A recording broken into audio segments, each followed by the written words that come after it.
Good afternoon, everybody, and welcome to my sewing room. My name is Amber, and I am the owner and operator of Amber's Creations. That is now on Etsy. My shop name is Amber's Creations USA. Please go check it out. And today we're going to be talking about sewing machines. I've seen a lot of discussion on what machine a beginner should buy.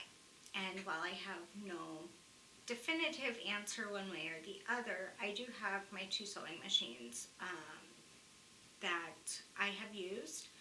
I'm still looking into getting a serger and possibly a cover machine. The serger does the finishing hems and makes everything look nice and pretty, and on some of the sergers you can actually do full constructions. On a cover stitch machine, that is basically just for hemming and finishing the seams if you don't have a serger. And I've kind of been torn between the both of them, or if I want to get one that has both of them included. I'm no expert, and I've never used a serger or a cover stitch machine, so that's about all I know on those. But behind me here, I have my two sewing machines. This one here is your basic brother. It goes forward, it goes backward.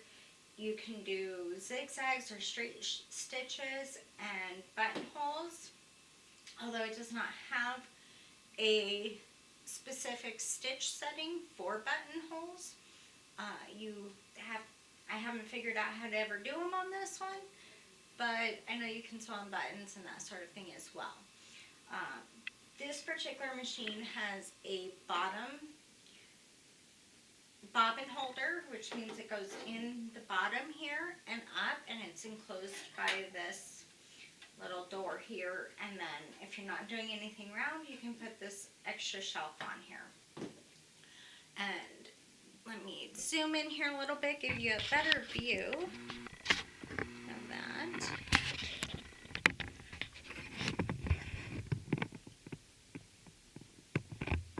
So you can see here the bobbin goes right here, and this is the little holder that holds the bobbin. It's not digital, anything like that.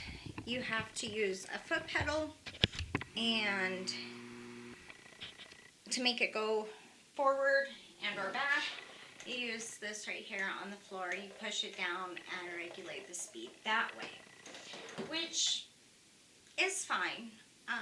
I tend to have more issues though with the foot pedal because it's not exact.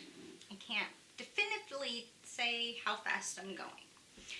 Now over here on my Singer machine, this one here is computerized to some degree. This right here is where I do all of my stitch settings, length, width, and choosing from different stitches. Those different stitches are all on a card. And this one also does embroidery. So on the back of the card, it gives me all of my letters, numbers, and special characters that you would find on a keyboard. I only use this side. I didn't buy it for embroidery. I don't do embroidery, but it has my stretch stitches. It has my overlock stitch as well as all my zigzags. It has a buttonhole setting, so I can actually do buttonholes and get different looks there, as well as some special decorative stuff if I so choose. This particular machine has the bobbin that loads from the top instead of the bottom. And bear with me here while I move you into position so you can see it. And it goes right there in that little slot that you can barely see because I have everything dark. I'll move you up here a little bit closer. So it goes right into here, and the bobbins are just kind of clear And you can use a metal bobbin in this one, but I've actually found that the plastic ones work really well. You just drop it in and thread it, and I'll show you how to do that here momentarily. And then you just kind of thread it through here, and the needle picks it up, and that's where your tension and everything is. This particular machine has a slider bar for the speed and a button to hit if you want your needle down into the fabric or up like it is right now, and then your back button and your pause and start button. This machine does come with a foot pedal as well, but I don't ever use it because I like the fact that I can just hit pause or stop and go, and it already sets my speed. I can increase that or decrease that as I need to. And here on the top is the tension dial. That is for your upper thread. Lower thread is all preset. You don't need to oil this machine or anything like that, which I think is really awesome. So out of the two machines that I have, I prefer my Singer just because it's more conducive to what I'm doing at this moment. Once you have a sewing machine, the first thing you'll ever need to do is thread the machine and wind a bobbin. So I'm going to go ahead and turn my machine on, and there's just a little switch on the side here that does that. And hopefully you can now see that this control panel has been lit up and tells me my stitches, and let me see if I can get a better view for you guys. So there you go. That gives me my stitch length and my stitch number that I'm on and my width, as well as what needle I should be using, what mode I'm in, and whether my needle is up or down. Which all sounds kind of fancy, but don't let it intimidate you because it's really simple and easy to work with, the machine that is. So the first thing you need to do before you can even start sewing after you get a machine is, of course, wind your bobbin so you can sew. And the way you do that is you take your thread, which I'm just using some dark blue thread, and you put it on one of your spindles for your thread. This machine has two. I typically use this one unless I'm working on a project. I already have my machine threaded. Then I can use this one to rewind a bobbin if I run out of bobbin thread. The other thing that this one is used for is a twin needle. That's a needle that has two needles on it with one shaft, and I'll show you that in upcoming videos. Right now I'm just using a standard needle and the presser foot that's an all-purpose presser foot. To wind a bobbin on the top of your machine, it will actually give you a diagram of how to do this. And I will show you my diagram. So up here,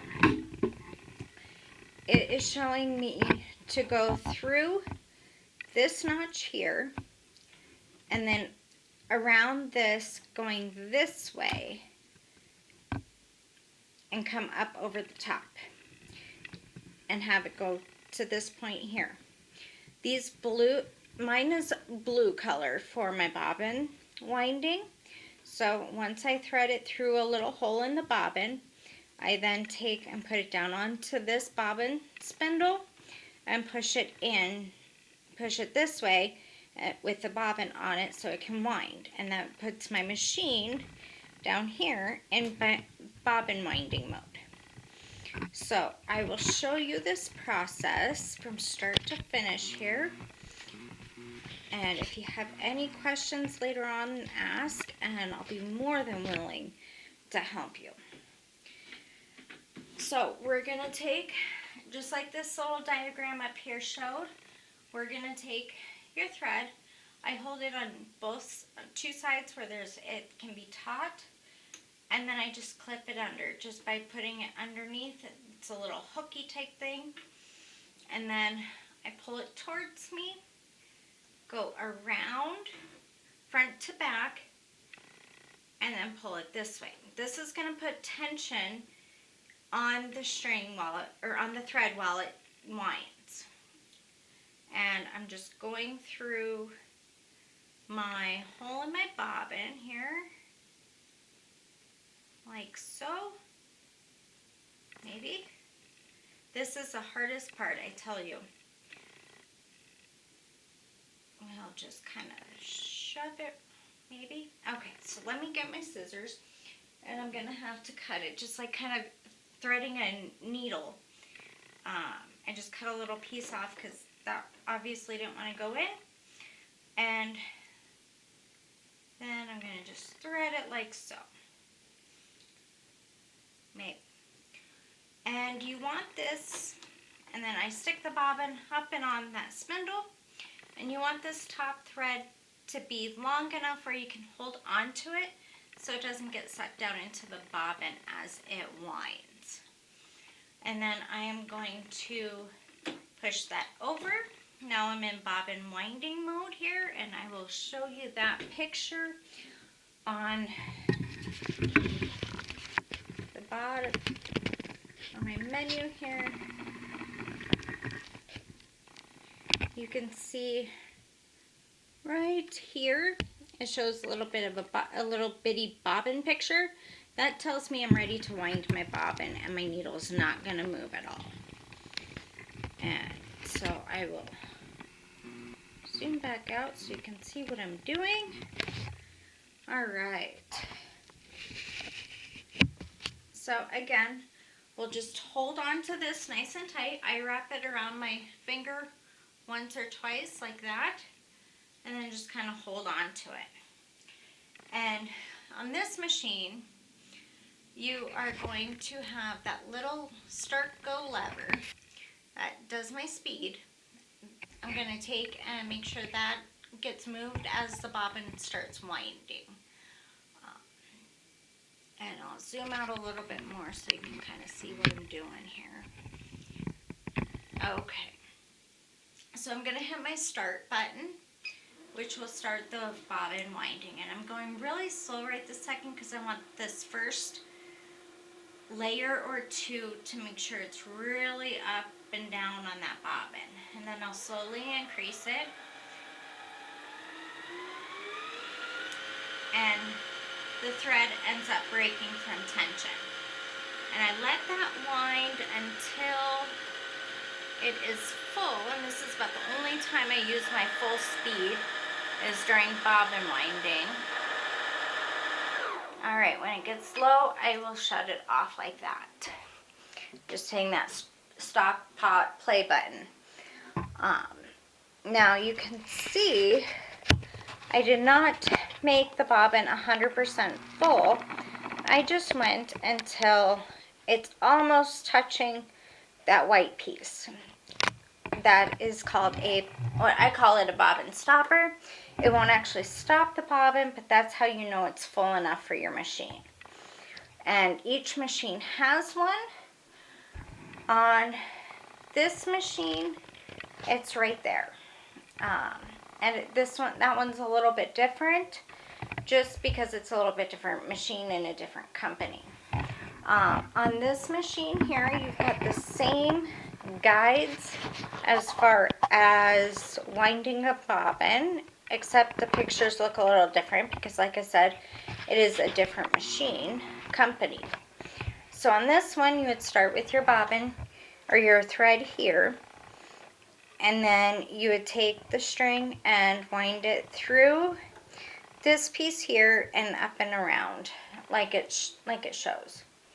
And I take that back. You don't go to this piece. You just go around this top piece here. It's been a while since I've wound this machine and used it because I now have a better one that I prefer. And then, of course, over to the bobbin, and it winds it for you. But this one, you have to use the foot pedal and not a start-stop button. So, now that the bobbin is wound, what do we do with it? That is the next question I usually get anyway, if I'm trying to show somebody how to use their machine for the first time. So what I do is I take it in the middle here while it's still all the way over, and I just cut it. That cuts your bobbin away from your thread spool, and I unwind that piece. To take the bobbin off, you just pull it back into its original position. That tells me my indicator is now off, and you just pull straight up. On this particular machine, you have this little cover plate that has a diagram of how the bobbin should be wound on there, and you can't see it great because it's white lettering, but there is a diagram on there.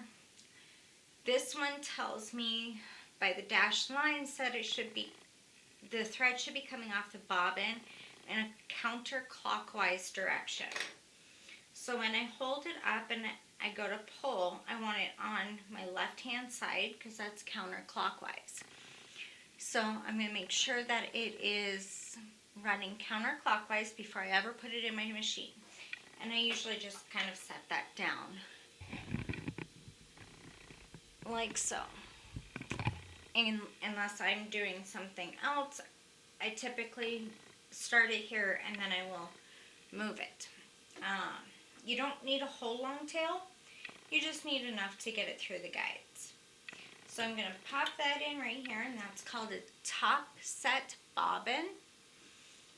And then I'm going to hold the bobbin so it can't roll and pull it this way, because on our diagram it says it has to go under this little itty bitty flap here that's really hard to see,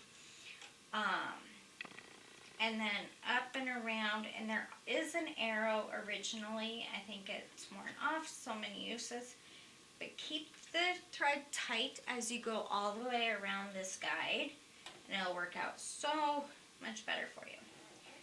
And then I just make sure that this little tail is off to this direction. There is a little knife right here that if I wanted to, I could cut this little tail, but I prefer not to. And that's the bobbin. So how do you wind or thread the actual machine before you go to use it? That's the next step in all of this. And again, we have guides that are machine specific. So on this machine, it's going to be the black guides. So we're going to go through here like we did for the bobbin, and then it's showing you going back to this little piece here, and we're actually going to go around, and in the back it's open right here, and then down this little groove, and that takes us down to the front of the machine here. And you can see there's arrows, and this particular machine also has numbers. Bear with me while I get you where you can see a little bit better. Alright, so you see there's numbers here. This one's a 3, and then you loop around for a 4 and go back up, and this should be in its highest position, and you'll go around that and back down this channel, and there's a little hook right here that you'll go around, and then underneath here by where the needle's at, and you probably can't see it real clearly, but there's another little hook right here that you'll go behind and then ultimately through your needle, and that is all depicted right here for you. So it's saying 6 here, and then it shows you your 7 and your 8. On the top here, you can see the number 1, and this is a number 2, and then of course your 3 is down here. So I'm going to actually thread this machine, and I do apologize for moving you guys all around here. And let you see what it looks like to actually thread it.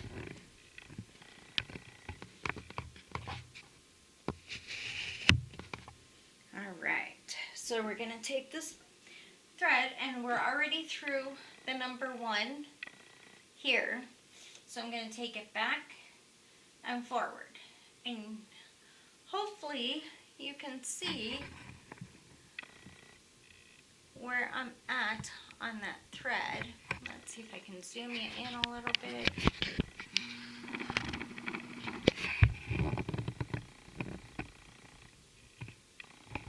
Okay. So you can kind of see back there on that it's coming up through there. And then we're going to go down like it tells us to.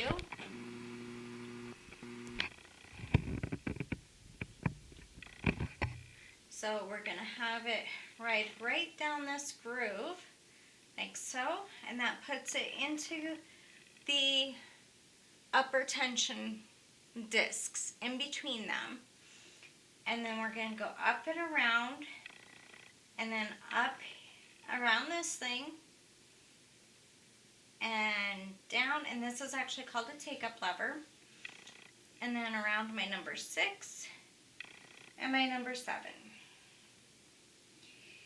And this machine has a very cool feature that's called a needle threader, and I will show you how that works as well. So there's a little lever up underneath here, and you can't see it too well unless you're on the side here, but this brings the needle threader down, and it has a little hook that goes into the eye of the needle through here, and you can't really see it. But before you can pull that in there, you've got to get it around this little hook. So you pull it like this, and then you push it through the needle and over, and then in, and then you bring it up. And voila, your needle is threaded. You don't have to sit there and fight with it or anything like that. So now that we've got the bobbin in and the machine threaded, we have to bring the bobbin needle up to the top of the feed dogs. Otherwise, it's not going to really do any good for you to try to sew, because you're not going to have your bottom threaded and it's not going to lock the stitches. So on this machine, I'm just going to hit my up and down button, and that drops my needle. And then I'm going to hit it again, and that brings it up. And then you just pull gently on your top thread, and you can see where that's pulling through right there. And when you get a loop up, you're going to just grab it with your finger. Sometimes I have to use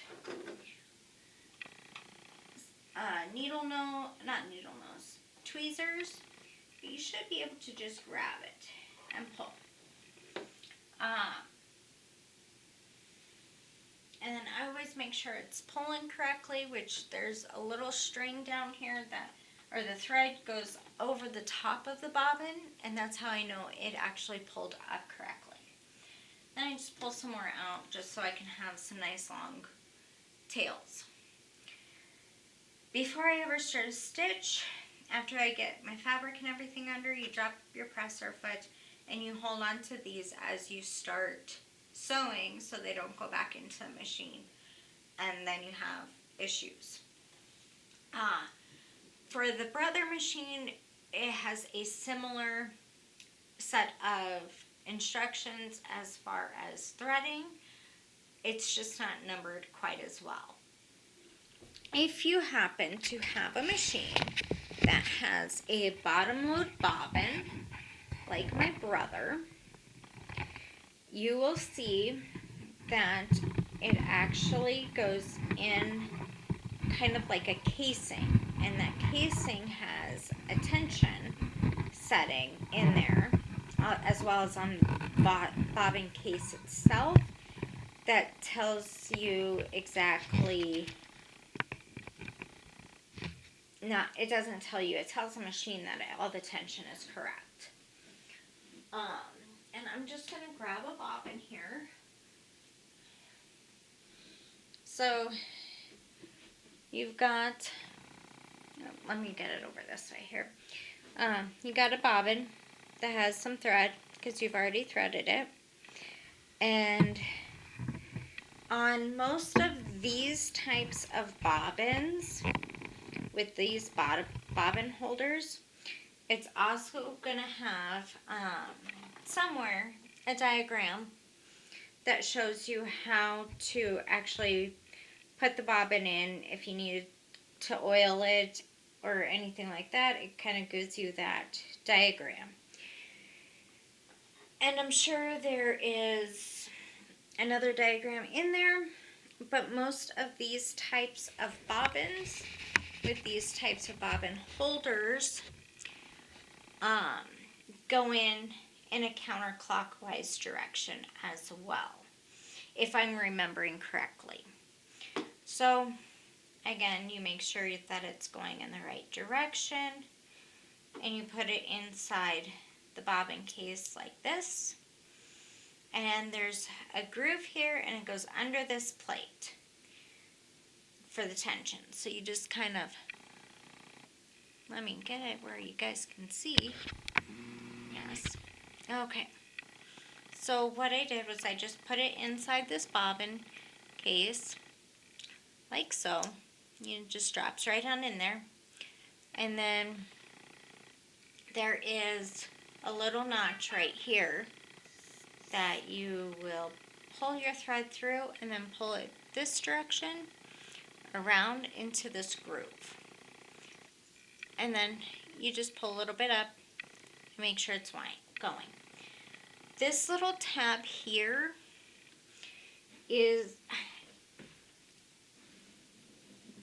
has a little tab on the inside, and I don't know if you guys can see it very well, but I will try to make that possible here.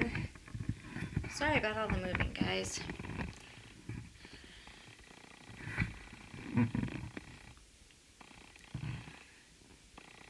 Okay, that's probably as best as we're gonna see it. But that little,